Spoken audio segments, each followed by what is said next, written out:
The door to apartment 4C was already open when Cole arrived home, and that was never a good sign.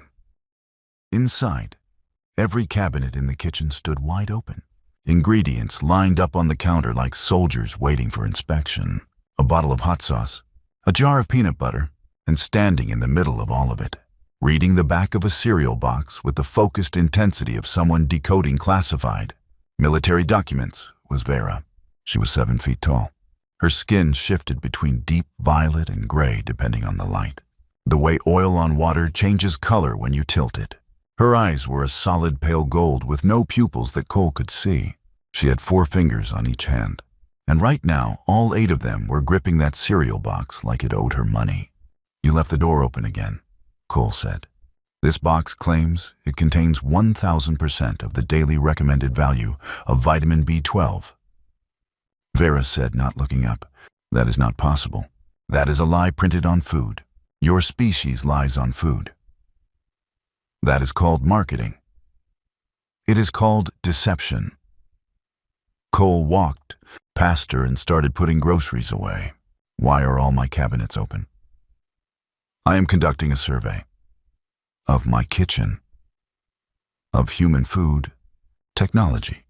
She finally set the cereal box down and turned to look at him with that flat gold gaze that still, after 4 months of living together, made Cole feel like he was being processed by a scanner. "I have a hypothesis." Cole closed the cabinet above the stove.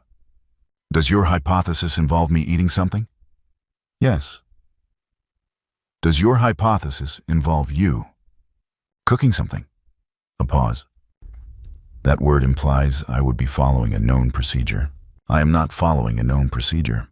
I am conducting an experiment." Cole sat down at the kitchen table. He looked at the lineup of ingredients. He looked at Vera. He looked back at the ingredients. "What exactly," he said carefully, "is the experiment?" Vera pulled out the chair across from him and folded herself into it, which was always a slightly alarming process, given how much of her there was. She placed both hands flat on the table. "Human breeding," she said. Cole choked on nothing. "The food kind," she added, watching him with what might have been patience or might have been mild scientific curiosity. "The cultivation and preparation of food for sustenance and cultural bonding.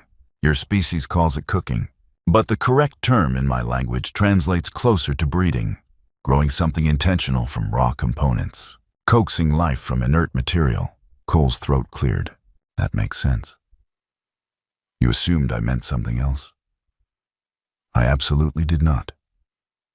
Your face went the color of a distress signal. "That is just my face."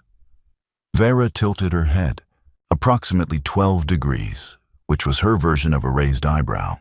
"You are a poor liar, Cole Dunbar." He was. His mother had said the same thing every time he tried to get out of chores as a kid.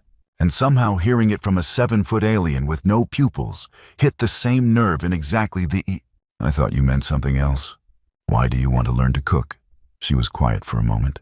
Not the kind of quiet that means someone is gathering their words. The kind that means someone is deciding how much truth to offer. "I have been on this planet for 11 months, she said finally. "I have observed your species in many contexts.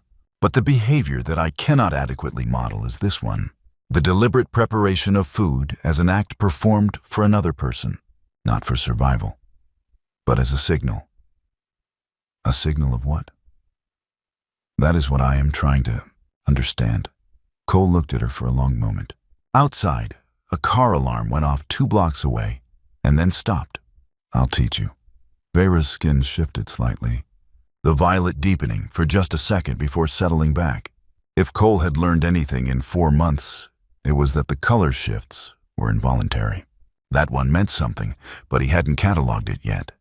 "We start simple," he said, standing up and rolling up his sleeves. "Eggs."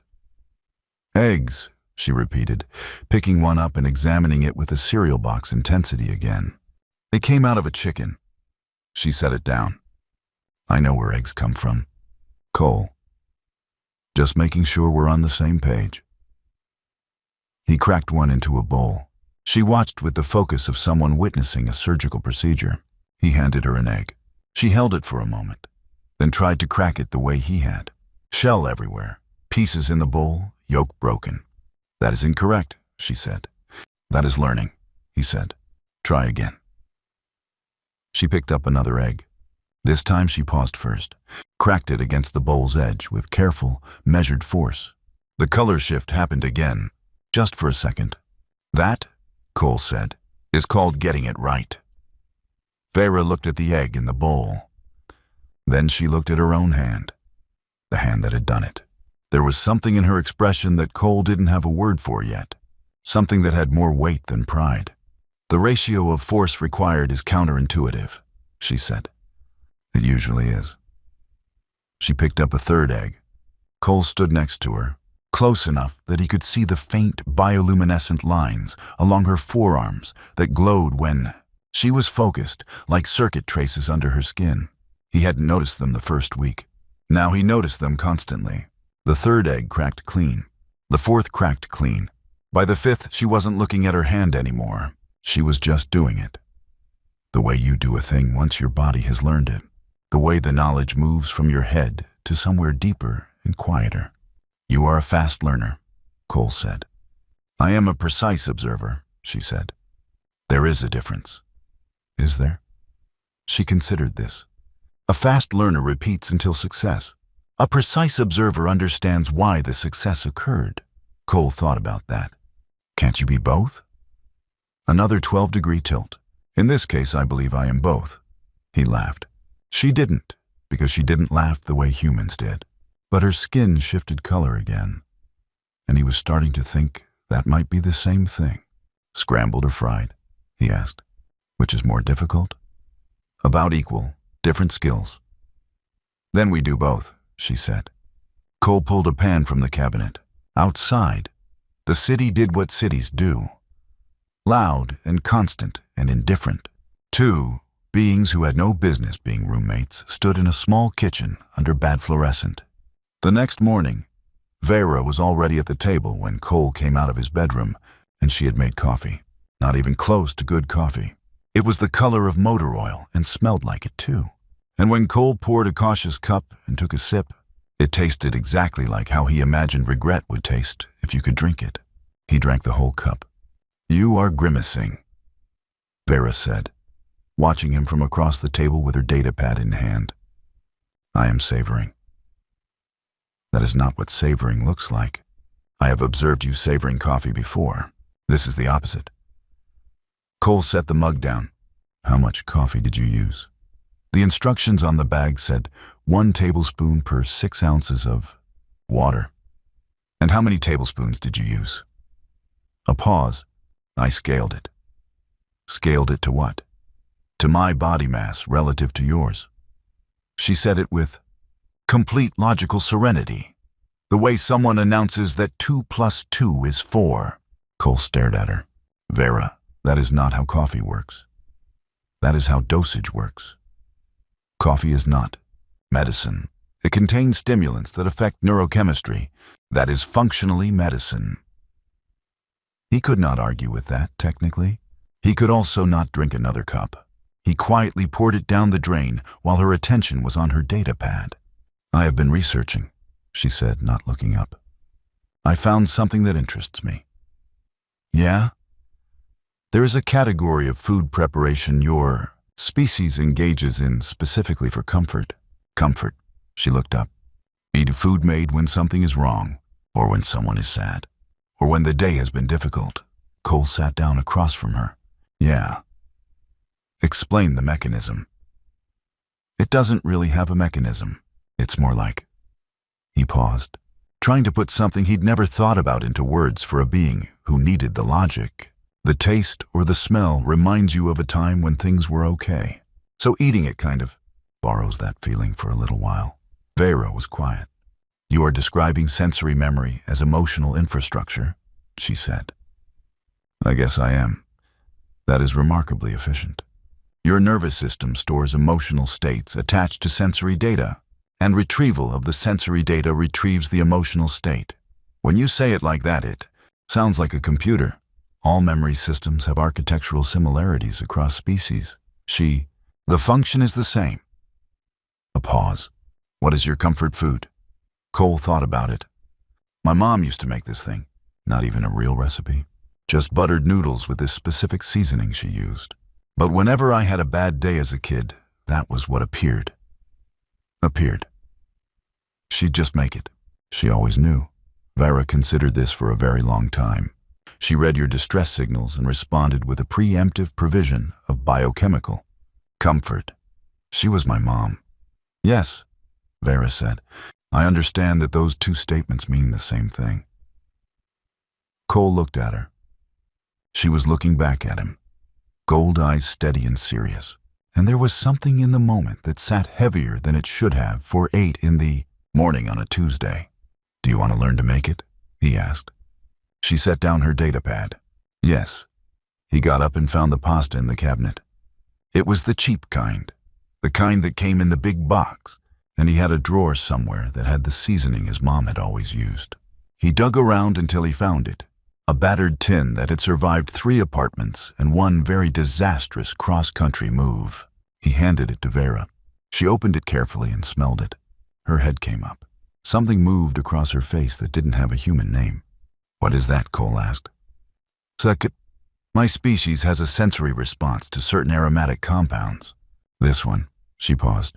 It is an unfamiliar compound, but the neurological response it produces is similar to what we call a return to coordinates.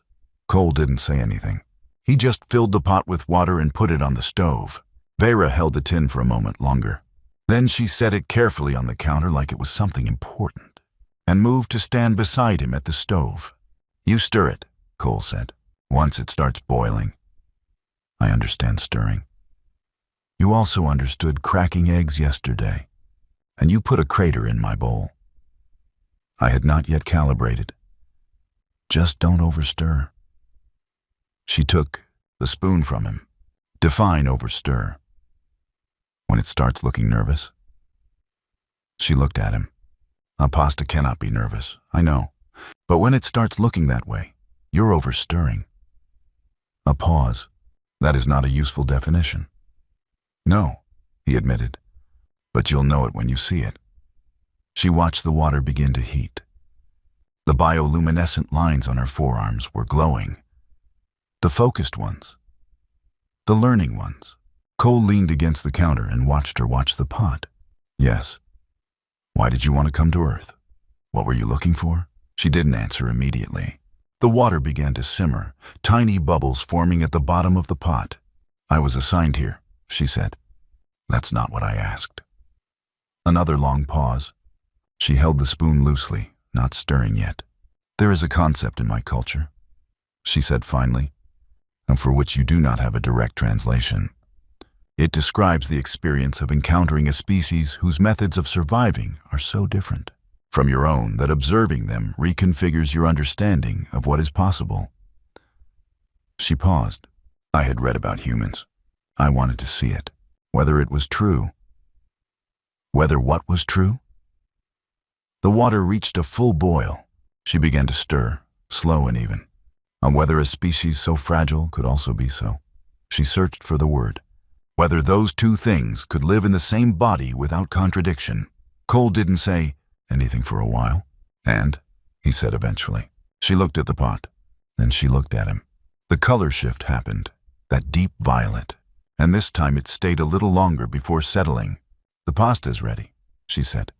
He handed her the colander. They made buttered noodles with the seasoning from the battered tin. And they ate them at the kitchen table while the city made its noise outside. And Cole did not ask again. And Vera did not answer again. But something had been said anyway in the space between the question and the pot of boiling water, and they both knew it.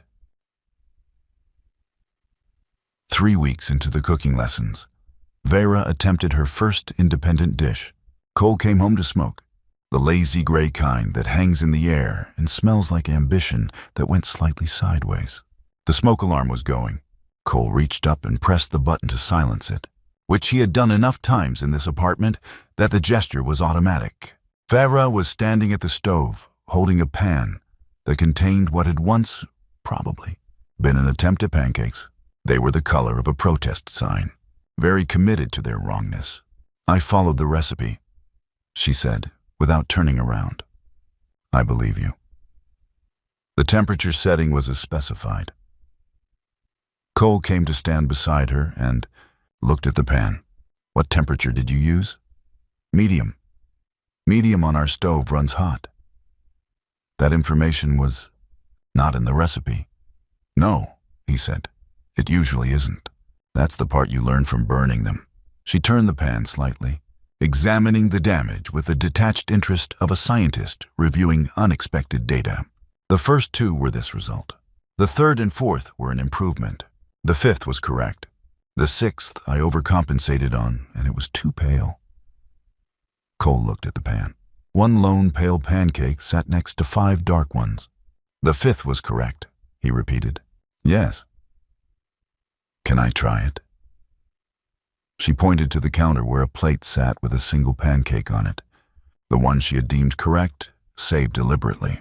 Cole picked it up and ate it in 2 bites. It was actually good. The edges were even, and the inside was cooked through, and it tasted like a normal pancake made by a person who had learned how to make pancakes. This is good, he said. Vera looked at the plate in his hand. I made it correctly. Vera, it took me about 40 burned pancakes before I consistently made them right.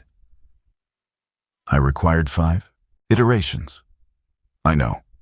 He set the plate down. I'm saying you should be proud. She turned back to the stove and turned off the burner.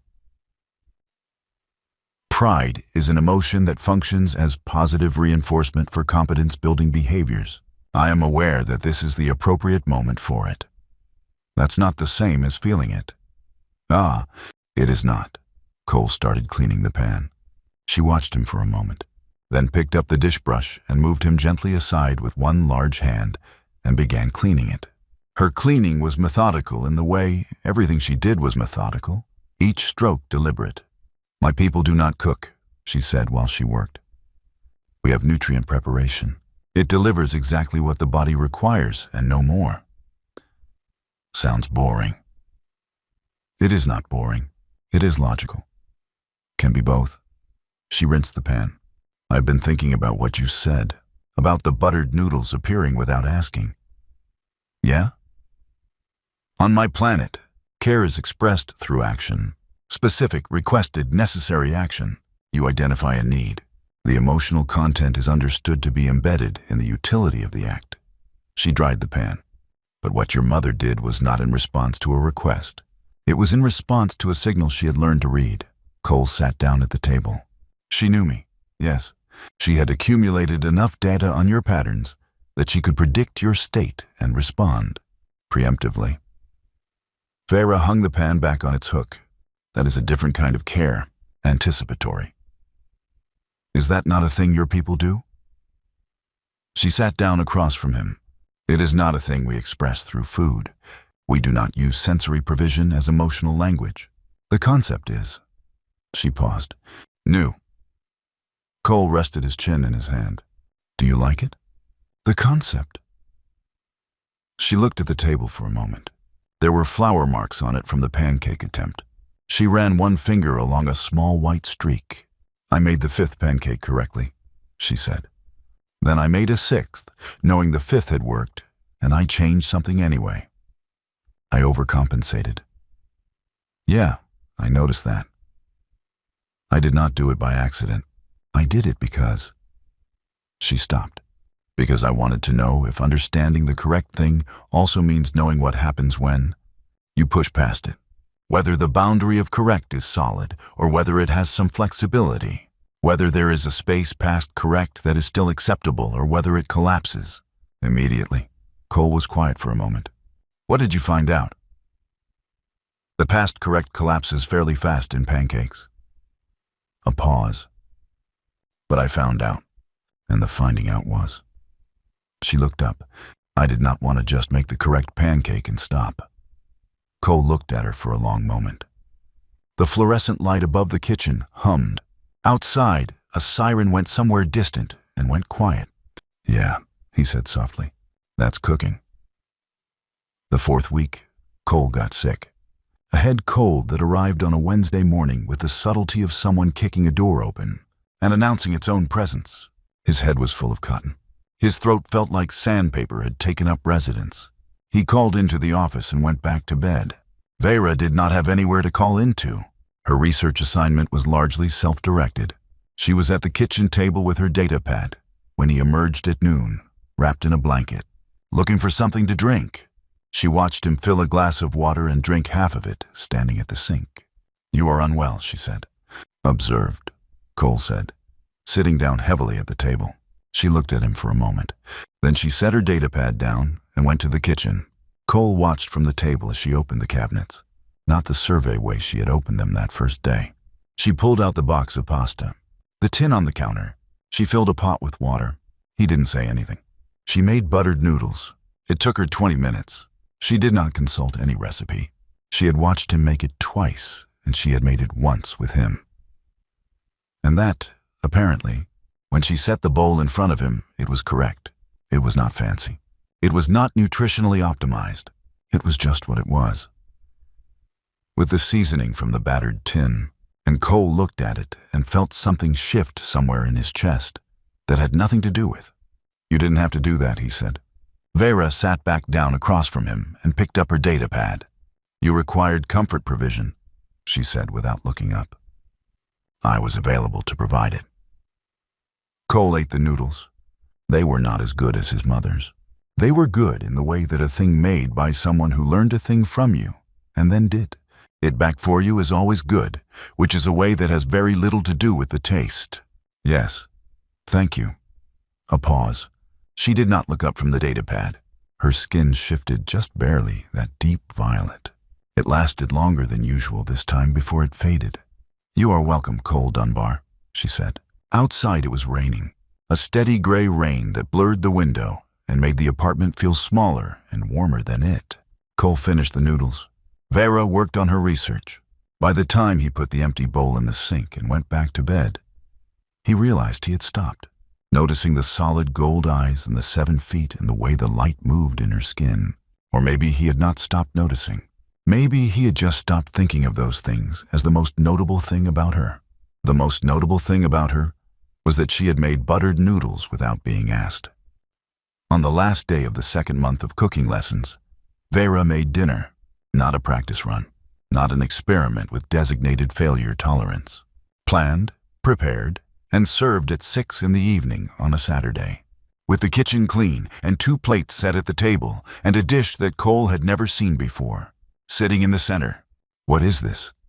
Cole asked, standing in the kitchen doorway still in his jacket. "Sit down," Vera said. She served the dish. It was a grain Cole didn't recognize. Cooked until it was soft, mixed with vegetables he did recognize, seasoned with something that smelled warm and faintly sweet. There was a sauce. The sauce was the color of autumn. "Is this a human recipe?" he asked. "No." Cole looked up at her. She was still standing, watching him with that flat gold gaze, and the bioluminescent lines on her arms were glowing the way they did when she was focused. But it was a different quality of glow than learning. "This is a dish from my planet," she said. "It is made to express."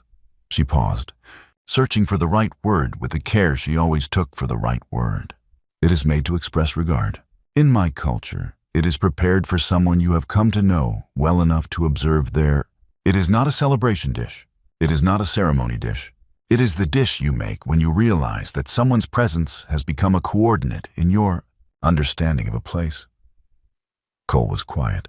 "I have been attempting to understand the human custom of cooking as emotional language. Vera, I believe I now understand it, not as an observer, as a participant." She sat down across from him. "The grain is from a supply pack in my research equipment. The vegetables are from the market on the corner where you buy the good tomatoes. The sauce uses a spice from my planet that I have here and one from your kitchen that I believe functions similarly." Cole looked at the bowl in front of him. "What does it taste like?" he asked. "I cannot tell you," she said. "I have never tasted it prepared by someone else. I only know what it is supposed to mean." He picked up the fork. It was unlike anything he had ever eaten, warm and strange, and somehow both familiar and completely new. The way music in an unfamiliar key can still feel like something you already know. "It's good," he said. "You are being generous. I'm not. He took another bite. It's actually good. Vera looked at her own bowl. She picked up her fork, which was still a slightly awkward instrument for her four-fingered grip, and took a bite of her own food. She looked at the table for a moment. It is different, she said, when someone else makes it. Yeah, Cole said. It always is. They ate together while the city settled into Saturday evening outside. Lights coming on in the buildings across the street. The ordinary hum of a world going about its ordinary business. And in apartment 4, see two beings who had no architectural reason to understand each other, sat across a small kitchen table and ate food that meant something, and neither of them needed to explain what. Vera had come to Earth looking for evidence that fragility and invention could live in the same. Cole had come home from the grocery store 4 months ago and found a 7-foot alien reading a cereal box in his kitchen. Both of them had found what they were looking for. They just hadn't expected it to taste like this.